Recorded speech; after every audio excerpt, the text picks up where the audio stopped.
శారదా చంద్రమౌళీసం రత్నగర్భగణేశ్వరం శంకరంచ ఋష్యశృంగేశం తుంగాం లోకగురూన్ భజే. ఉభయ జగద్గురువుల యొక్క పాదపద్మాలకి నమస్కారం చేసుకుంటూ, అలాగే నాకు జ్యోతిష విద్యను నేర్పిన గురువర్యులు జ్యోతిష బ్రహ్మ కీర్తిశేషులు శ్రీ ఈరంకి సూర్యనారాయణమూర్తి గారు, సూర్యశ్రీ దైవజ్ఞ గారి యొక్క పాదపద్మాలకి నమస్కారం చేసుకుంటూ, ఓం శ్రీ మహాగణాధిపతే నమః, శ్రీ గురుభ్యో నమః, హరి ఓం. వీక్షకులందరికీ నమస్కారం. ఆగస్ట్ మాసమందు ఏ విధమైనటువంటి గ్రహస్థితి ఉండబోతూ ఉన్నది, అలాగే ఆగస్టు నెలలో ఉండేటువంటి కుజగ్రహ మార్పు లేదా శనేశ్వరుని యొక్క వక్రగతి ఫలితము లేదా రవిగ్రహ మార్పు ఇత్యాది ఫలితాలు ద్వాదశ రాశుల మీద ఏ విధమైనటువంటి ప్రభావాన్ని చూపించబోతూ ఉన్నాయి, లేదా ఆ నెల రోజుల పాటు ఏ విధమైనటువంటి గ్రహస్థితి వల్ల ద్వాదశ రాశుల వారు ప్రభావాన్ని పొందబోతూ ఉన్నారు అనేటువంటి విషయాన్ని చాలా క్లుప్తంగా ఈ వీడియో ద్వారా తెలుసుకునేటువంటి ప్రయత్నం చేద్దాం. ముఖ్యంగా ఈ శాస్త్ర సంబంధమైనటువంటి విషయాన్ని అతి పురాణ గ్రంథమైనటువంటి గోచార దర్శిని వంటి ఉత్కృష్టమైనటువంటి గ్రంథం ఆధారంగా పూర్తి శాస్త్ర ప్రమాణాలతోటి ఈ విషయాలన్నింటినీ కూడా చెప్పడం జరుగుతూ ఉన్నది.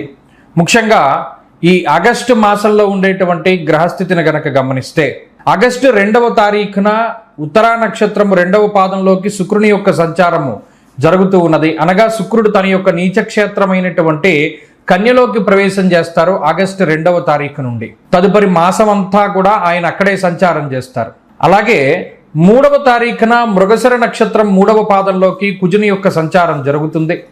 అనగా మిథున రాశిలోకి కుజుని యొక్క సంక్రమణం జరిగి ఆ నెలంతా కూడా కుజుడు అదే రకంగా ఆయన సంక్రమణం చేస్తూ ఉంటారు.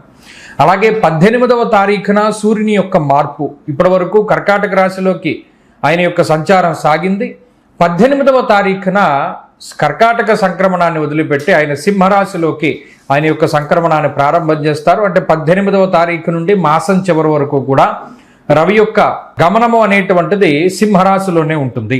ఆ తదుపరి మాసం చివరిలో 23వ తారీఖున మఖా నక్షత్రం 1వ పాదంలోకి బుధుని యొక్క సంచారం జరుగుతుంది. అంటే ఈ మాసంలో చాలా రోజుల పాటు కర్కాటక రాశి అందే సంక్రమణం చేసినటువంటి బుధ గ్రహము నెలాఖరులో 23వ తారీఖున సింహంలోకి మారుతారు. అయితే ఈ మాసంలో గురుడి యొక్క స్థితిగతులన్నీ కూడా కర్కాటక రాశిలోనే ఆయన యొక్క సంక్రమణం సాగుతూ ఉన్నది కాబట్టి ఫలితాలన్నీ కూడా అక్కడి నుండి తీసుకుంటాం. అలాగే శనేశ్వరుని యొక్క స్థితి వక్రగతిలో ఉన్నది. ఆయన మీనరాశి యందు వక్రించి సంచారం చేస్తూ ఉన్నారు. ఆ ఫలితాలను దృష్టిలో పెట్టుకోవాలి.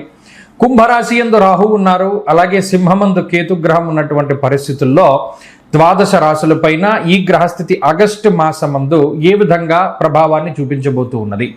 మరీ ముఖ్యమైనటువంటి విషయం, ఆగస్టు మాసంలో మనకి అనగా భారతదేశానికి ప్రత్యేకించి కనబడేటువంటి గ్రహణములు కానీ లేదా మరి ఏ ఇతరమైనటువంటి దుర్నిమిత్తములు కూడా కనబడడం లేదు. కావున ఎటువంటి గ్రహణ నియమాలు కూడా మనం పాటించవలసినటువంటి అవసరం లేదు. ఈ విషయాలను కూడా మనం దృష్టిలో పెట్టుకోవాలి.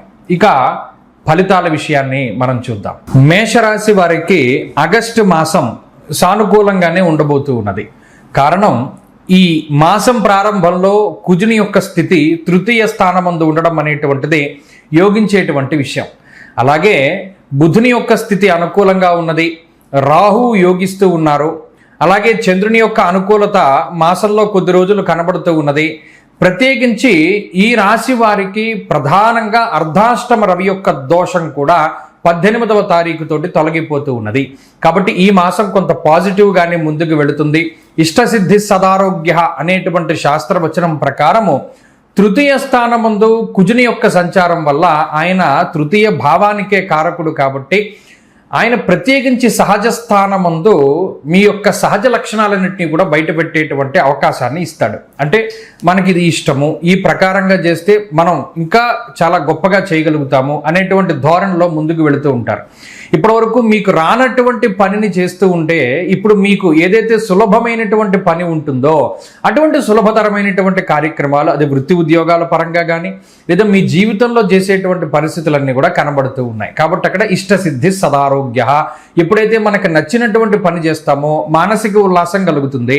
మానసిక ఉల్లాసం కలగడం ద్వారా శారీరక ఆరోగ్యం కలుగుతుంది.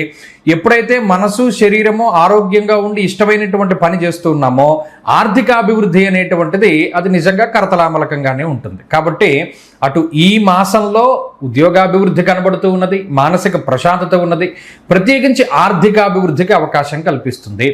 ఇంకా చెప్పాలి అంటే అర్ధాష్టమ రవి యొక్క దోషం మరి ఈ మాసంలో పోతోంది కదా 18వ తారీఖు నుండి. తద్వారా కుటుంబ సంబంధమైనటువంటి ఇబ్బందులు ఏమైనా ఉంటే తొలగిపోవడానికి అవకాశం ఉంటుంది. తల్లిగారి ఆరోగ్యానికి సంబంధించిన విషయాలు, లేదా ఉద్యోగానికి సంబంధించిన విషయాలు, లేదా ఏదైనా గృహ సంబంధమైనటువంటి విషయాలు, ఇల్లు కట్టుకుందాం, ఇల్లు మారదాము, ఇల్లు కొనుక్కుందాము అనేటువంటి విషయాలన్నీ కూడా ఒక కొలిక్కి రావడానికి అవకాశాలు ఉన్నాయి. అలాగే సంతాన సంబంధమైనటువంటి విషయాలు చాలా అనుకూలంగా ఉంటాయి ఈ మాసంలో మేషరాశి వారికి. లాభస్థానమందు ఉండేటువంటి రాహు అటు దేశాంతరవాసం చేసేటువంటి అవకాశాన్ని కల్పిస్తాడు. దేశం దాటి బయటకు వెళ్ళేటువంటి పరిస్థితులు, లేదా వేరే దేశంలో పడుతూ ఉన్నటువంటి సమస్యల బారి నుండి బయటపడడానికి కూడా ఎక్కువ అవకాశాన్ని కల్పిస్తాడు. కాబట్టి మేషరాశి వారికి ఇది చాలా అద్భుతమైనటువంటి మాసంగానే మనం చెప్పుకోవచ్చు ఆగస్టు మాసము.